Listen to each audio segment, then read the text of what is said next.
తులారాశి వారికి ఈ తెలుగు ఉగాది పండుగ దగ్గర నుంచి ఎలా ఉండబోతుందో ఈ వీడియోలో సవివరంగా సంపూర్ణంగా తెలుసుకుందాం.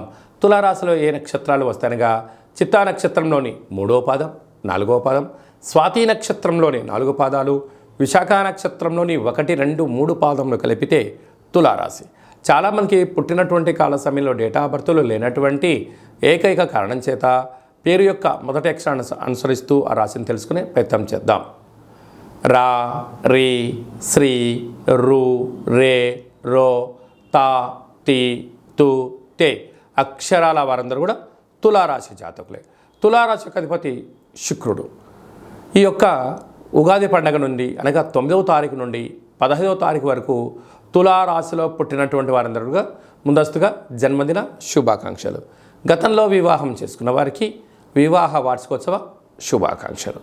వీరికి పంచమ స్థానంలో కుజుడు మరి శని సంచార స్థితి, 6వ స్థానంలో రవి శుక్ర రాహు సంచార స్థితి, 20వ స్థానంలో బుధుడు గురు సంచార స్థితి, వ్యయంలో కేతు సంచార స్థితి ఉండడం వలన సున్నితమైన స్వభావం కలిగి వృత్తులలో, ఉద్యోగాల్లో, వ్యాపారంలో మకుటం లేని మహారాజులాగా మీరు ఎదగడానికి ఈ సంవత్సరం ఎంతో ఉపయోగపడుతుందని చెప్పి గమనించాలి.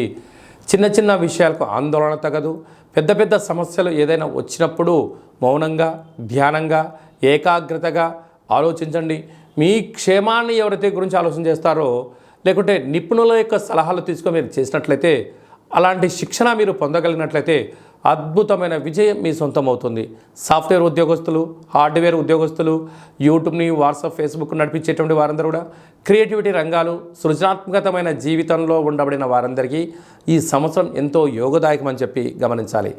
6వ స్థానంలో రాహు సంచారం చేయడం వలన రుణ సమస్యలు, రోగ సమస్యలు, అంతర్గతమైన బహిర్గతమైన శారీరక మానసికమైన ఇబ్బందికి గురయ్యేటువంటి వారందరూ కూడా ఈ సంవత్సరం చేయాల్సిన ఏకైక రెమెడీ ఏమిటయ్యనగా, మీరు ఎంత బరువు అయితే ఉంటారో అంత బరువు కలిగినటువంటి ఉప్పును తులాభారంగా చేసుకొని ఆ ఉప్పుతో శివలింగాకారాన్ని తయారు చేసి, రాశాధిపతి యొక్క శుక్రుడు, 6వ స్థానంలో రాహు, ఈ యొక్క మూలమంత్రాన్ని రుద్రుడి యొక్క మంత్రంతో సంపుటీకరణ చేసి జలంతో అభిషేకం చేయడం వలన అనేక రకాల సమస్యలు తొలగిపోయి మీరు అనుకుంటున్న ఉన్నతమైన జీవితం మీ సొంతం అవుతుందని చెప్పి గమనించాలి.